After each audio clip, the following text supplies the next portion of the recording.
Ray Dawson, a name whispered more often by the wind than by men, was a man carved from the silence of 3 wars. At 68, with the wisdom of decades etched into his weathered face, he was a retired soldier, a quiet man, but far from forgotten.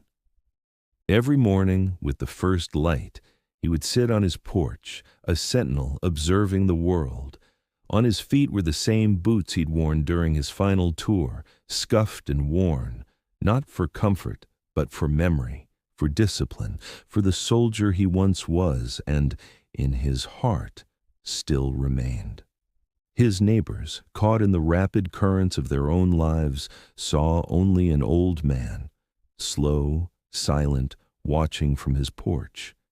They didn't see the keen eyes that missed nothing, the precise count of children walking to school, the subtle limp of a hurried pedestrian, the sudden flash of tears in a hurried glance. Ray saw it all, a silent guardian in a world that often overlooked its quiet heroes. One sweltering afternoon, the familiar rhythm of the street was broken. Ray's gaze, usually sweeping, honed in on a cluster of figures across the street. 3 teenagers, hulking and aggressive, had cornered a younger boy. There was no yelling, no overt violence, just the insidious, suffocating pressure of threat, a silent intimidation that Ray knew all too well. Without a word, without a change in his deliberate pace, Ray stood. His movements were slow, measured, each step of his old boots a familiar drumbeat on the pavement. He crossed the street, not with haste, but with an unwavering presence that seemed to alter the very air around him. When he reached the group, he simply stopped, his gaze falling upon the teenagers. "Is there a problem here?" he asked, his voice a low rumble, devoid of anger, yet heavy with an undeniable authority. The teens, initially startled, quickly recovered, exchanging smirks. One of them, the largest, let out a dismissive laugh. "He's just an old man," he scoffed, his voice dripping with insolence. But Ray didn't react. His eyes, the color of a stormy sky, remained steady, unblinking. He didn't move, didn't raise his voice, didn't offer another word. He simply stood, a pillar of quiet resolve. The laughter died on the teenagers' lips.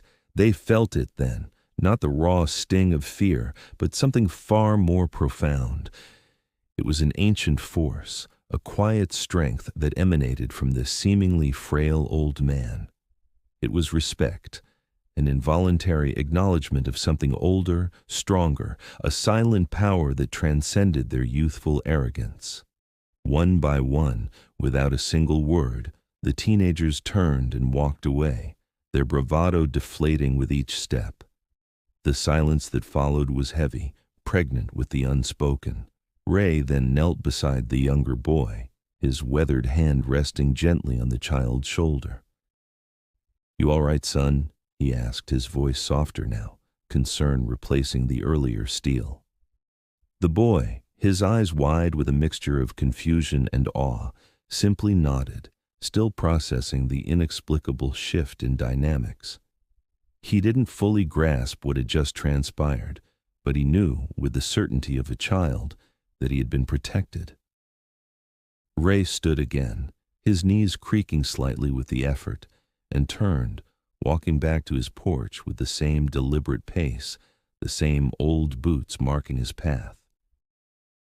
He settled back into his familiar chair, his gaze drifting towards the endless expanse of the sky.